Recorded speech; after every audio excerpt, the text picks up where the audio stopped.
Yes, ni Mr. Fanyakazi nk'ibisanzwe. Iyi ni Fanyakazi TV, nkaba nongeye kugaruka. Ni nyuma y'iminsi mike twari dukoze video tugaragaza cyangwa se tuvuga ku itangazo David yari yavuze, ariko nanone kuri ubu tukaba tugarukanye irindi tangazo ryiza cyane. Nkubwiza ukuri, we muholder wa ATU, nakubwira ko amahirwe menshi kandi meza ari imbere. Iyi video iratufasha kumenya nibiki David yavuze muri tangazo, niki aba ATU holders tugiye gukora, ese abashya birabagendekera gute. Ndakubwira ngo iyi video ikurikire witonze cyane ko tuza kubana none turi kumwe n'umwe mu bafite ubunararibonye wa ATU hano mu Rwanda. Uwo nawe muraza kumumenya. Gumana natwe kandi bari bwa mbere ugeze kuri Fanyakazi TV, nakubwira gukora subscribe kugira ngo uje uhora umenya amakuru amwe namwe y'ingenzi arebana n'ibintu dushobora gukora mu buzima bwa buri munsi, bikaduha umugati cyangwa se bikadufasha kubaho. Mpora mabwira ko Fanyakazi TV idakora cyangwa se itavuga ku bintu bya cryptocurrency cyangwa ibintu by'ikoranabuhanga gusa, no mu buzima busanzwe tuba duhari. Ariko muri no minsi cyangwa se no muri gihe tugezemo, isi iri kwibanda ku ikoranabuhanga, by'umwihariko ubucuruzi bujyanye n'imitungo yo mu buryo bw'ikoranabuhanga, ari byo cryptocurrency. Stay in touch. Reka mbere byose rero tubanze duhere ku matangazo. N'amatangazo abiri ya David yanditse ahanga rwari ku rubuga rwa Telegram, aho itangazo rya mbere ryagiraga riti itangazo rya Quantum Wallet ATU. Quantum Wallet ikora mu buryo cyangwa se yarisanzwe ikora mu buryo bwa non custodial. Aha bivuze ko umutungo w'abakoresha cyangwa se umutungo w'aba users utabikwa cyangwa ngo ugenzurwe n'umuntu uwo ari we wese ndetse n'itsinda rya Quantum Wallet. Ahubwo buri mu user cyangwa se buri mukoresha niwe ucunga umutungo we akoresheje mnemonic phrase cyangwa se private key ye. Bityo itsinda rya Quantum Wallet ntirishobora kugera ku mutungo wawe, kuba ryawimura cyangwa se kuba ryawukoresha ridafite uburenganzira bwawe. Aha ndabibutsa ko ari video twakoze. Niba iyo video utarayibonye, uze kunyarukira muri video zacu kuri uru rubuga rwa Fanyakazi TV, uraza kuyibona. Bakomeje itangazo bagira bati mu by'ukuri mu bihe byashize iterambere ry'umushinga ryagiye ridindizwa n'impamvu zitandukanye, zirimo isuzumwa ryo gushyira kuri za exchange, harimo kandi n'ibisabwa na CEX cyangwa se centralized exchange ku bijyanye na liquidity, harimo kandi guhindura ingamba z'isoko ndetse no kuvugurura system za kera. Iri tangazo rikomeza rivuga ko ibi byose byasabye ubufatanye bwa tekinike bukomeye, kugenzura amakuru ya kera no kongera gutegura uburyo bwo gusubiza abakoresha umutungo wabo. Kugeza ubu iki gikorwa kiracyakomeje kandi hari abakoresha batarabona umutungo wabo wose. Bati kugira ngo iki gikorwa cyihute, itsinda rya Quantum ryashyizeho itsinda ryihariye rikorana buri gihe n'inzobere za tekinike ndetse n'abafatanyabikorwa, rikurikiza gahunda yateguwe yo gusubiza umutungo wa buri mukoresha.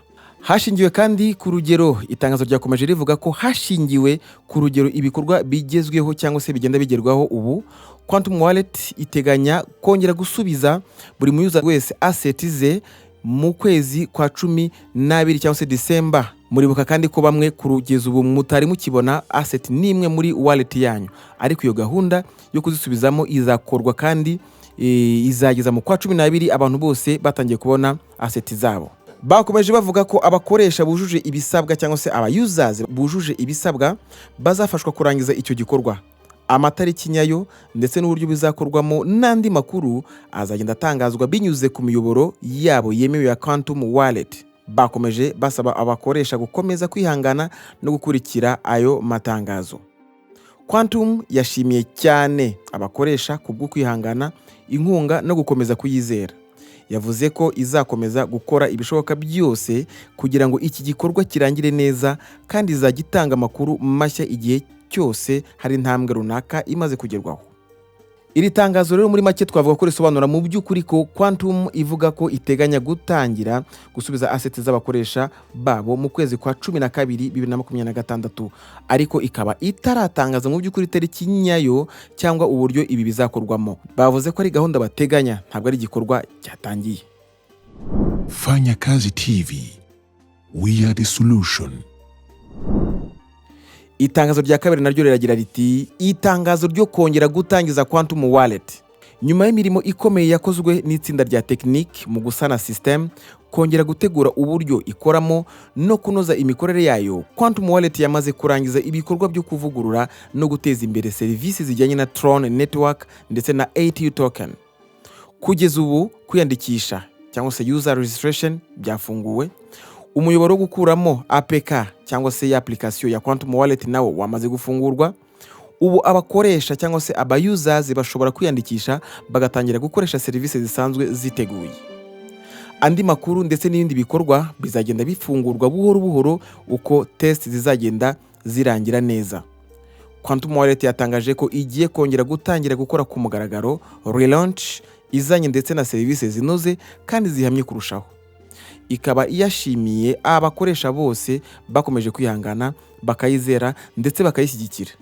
Yasoje ivuga ko ibindi bikorwa bishya n'amatangazo bizakomeza gutangazwa binyuze ku miyoboro yayo yemewe, bityo ikabisaba abantu gukomeza kuyikurikira. Muri make twavuga ko iri tangazo rivuga ko Quantum Wallet yongeye gufungura kandi ko kwiyandikisha no gukuramo application byatangiye. Ariko ntabwo iri tangazo risobanura ko ATU iri ku isoko cyangwa se ko assets zose z'abayusers zamaze gusubizwa, ahubwo rivuga ko izo serivisi zizagenda zifungurwa buhoro buhoro uko ibikorwa byo kugerageza bizagenda birangira. Ngayo nguko rero muri make iri tangazo risobanuye byinshi, ariko reka twakire umwe mu bahanga mu bya cryptocurrency ndetse akaba anakurikiranira hafi ibijyanye n'uwo mushinga wa ATU. Tuguhaye ikaze, watangira wibwira abadukurikiye. Nitwa Gabi Tredarwa, benshi niyo mazina mumenyereyeho. So nanjye nje hano kugira ngo ngire icyo mvuga kuri uyu mushinga wa Quantum Wallet. Twari dutegereje turi benshi, hari byinshi twifuza kuba twawumenyaho, hari byinshi twagiye tuvuga bitandukanye. N'uyu munsi rero twifuje kuba hari icyo twavuga kuri aya matangazo yasohotse uyu munsi. Nizere yuko muri buze gusobanukirwa kuri bamwe bagize urujijo kuri aya matangazo, bamwe ntibayumve, kuba bari bafite ibibazo by'uko batakiri kubona asset zabo muri wallet. Ibyo byose tugiye kongera tubigarukaho tubivugeho, nubwo ubushize twari twarabivuzeho. Urakoze cyane. Hari abantu rero nk'uko bivuze bibazaga cyangwa se bavugaga ko ATU byarangiye, Quantum Wallet byarangiye. Iri tangazo cyangwa se amatangazo abiri twabonye muri rusange wabonye ariki ari kutubwira, baba ari ku basanzwe bafite ATU ndetse n'abashya bifuza kuba bakwinjira muri umushinga wa Quantum Wallet? Aya matangazo avuze ikintu gikomeye cyane kuri uyu mushinga wa Quantum Wallet, kuko imbogamizi bahuye nazo ni imbogamizi zisanzwe zibaho ku mishinga ya cryptocurrency, cyane yuko nta nirirarenga. Ubundi listing ishobora gufata igihe kingana n'umwaka cyangwa se umwaka n'igice, kandi twebwe umwaka wari utaruzura batangije iyi mirimo ya listing. Kandi urabona ni imbogamizi bagaragajemo. N'ubushize twagiye tuzivugaho tuvuga bashobora kugira ikibazo cya liquidity, bakagira ikibazo cyo gukora review, ibintu nk'ibyo bigiye bitandukanye. Kuko ku mishinga ya cryptocurrency iyo ugiye gukora listing cyangwa se ugiye gusaba listing, bisaba ko na core team nayo ijya gukora KYC. So izo zose nazo rero zishobora kuba imbogamizi, cyangwa ugasanga abantu bari kubasaba ntibuzuye, cyane ko nk'iyi coin iba ari ya community. Kugira ngo ijye kuri exchange hari umubare runaka abantu basabwa, cyangwa se ba nyiri projet babasaba, kandi bakajyana n'amafaranga runaka babasaba. Noneho by'umwihariko uyu mushinga wagiye ku listing, watangije cyangwa imirimo ya listing, amategeko ya ETF atarasohoka. Amategeko ya ETF rero asohotse yahise abagonga. Niba tumenyereye ko coin ilistinga ba nyirayo bamaze kugura 1/2, dufata urugero niba ari coin igizwe na miliyoni 100, ba nyiri umushinga bo baba baguze miliyoni 50, izindi 50 ziri bugurwe na community. Ariko ubu ngubu muri iki gihe ntago ariko bikimeze, kubera aya mategeko ya ETF bisaba ngo coin ijye hanze ba nyirayo baramaze kuyishyura yose. bya bindi byo kumanuka coin imanuka uko yishakiye ikazamuka cyangwa se turi bari kuyimanipira abatrader bayizamura bakongera bakayimanura, ibyo ngibyo ntabwo bashaka ko byongera kuba, kuko barashaka ko cryptocurrency itangira gukoreshwa muri good and service, kandi ntabwo yakoreshwa muri good and service imanuka buri kanya cyangwa se ikazamuka cyane, ugasanga ugiye kurangura igiciro kiri hasi ukazajya kuvana imari yawe aho wayiranguriye ukayigeza aho uzayicururiza igiciro cyatumbagiye cyane, wa undi waranguriye araza kuba hombye. Nawe ushobora kurangura ukoresheje cryptocurrency igiciro kiri hejuru ukajya kugeza ahantu uri bugurishirize ya mari yawe igiciro cyamaze kugwa, urumva ko icyo gihe waba wahombye. Niyo mpamvu rero ari amategeko ya cryptocurrency, ngira ngo murikomeje no kubibona ko na Mika yabishyizemo imbaraga cyane kugira ngo cryptocurrency zibashe kuba zaba stable zigatangira gukoreshwa muri payment. Urakoze cyane, none ndagira ngo umare impungenge mbere yo kwenda tujya kubishya byaba biri muri iyi application nshya twabonye, ariko umuntu na nungu ukivuga ko assets ze zibwe, mfasha gatongera umusobanuriro, nubwo wakunze kubivugaho kenshi.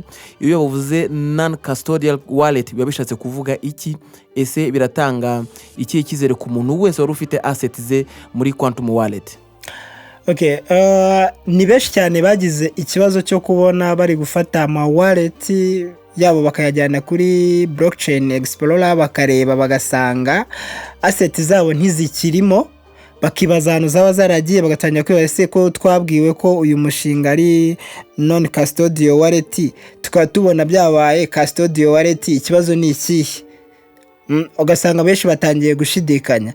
Mu by'ukuri uyu mushinga wa Quantum Wallet ni non custodial wallet, ntago ikontororwa n'uwari we wese n'umuntu wo hanze. Uwabasha kuyigiraho access cyangwa wabasha kuyikontorora niwe waba wamuhaye uburenganzira, wamuhaye mnemonic phrase zawe cyangwa se private key. Ibyo rero mu gihe utabitanze nta muntu wabasha accessinga kuri account yawe. So nkuko rero twabibonye muri mwitangazo bavuze ko hagiye habaho ibibazo bigiye bitandukanye, harimo kuvugurura systeme yari ishaje bakaba bagiye gushyiraho systeme nshyashya. Ibyo byatumye assets zacu zikusanyirizwa ahantu hamwe. Mwaribonye ko zakusanyirijwe kuri layer wallet ya supplyingaga, kuko twagiraga supply wallet ya supplier ya Satu na supply ya ATU. Rero iyo wallet ya supplier n'ubundi niyo yongeye kuzisubirana, ariko ntibivuze yuko baje muri wallet yawe ngo bagire baze gukuramo ibyo birimo. Oya, biracyahari, ahubwo nuko muri kubireba mukabibona kuri wallet imwe, ariko nubundi biri muri wallet yawe, ahubwo nuko utabasha kubibona kubera ko systeme yarahinduwe. So mutegereze rero nkuko babivuze, n'ubushize nayo nabibabwiyeho, twagiye tunabivuga kenshi cyane mu magroupe ya za WhatsApp, kuba muri groupe za WhatsApp mwajyaga mubyumva turi kubivuga, n'ubwo biracyavugwa. Mutegereze asset zanyu ziri kugenda zigarurwamo. N'ubushize twarababwiye ko hari abatangiye kubibona kandi bakomeje kugaragaza yuko bagiye kubikoraho vuba. Nkurikije itangazo uko rivuga, mu kwa 12 niyo tariki ya nyuma yuko twese tugomba kuba twamaze kubona asset zacu. So bamwe rero muzajya mugenda mubibona gake gake, usange uzagezemo. Hari mugenzi wanjye we zamaze kugeramo zose, n'abandi zagenda ziza kuko nanjye ntago zirimo, n'abandi benshi cyane.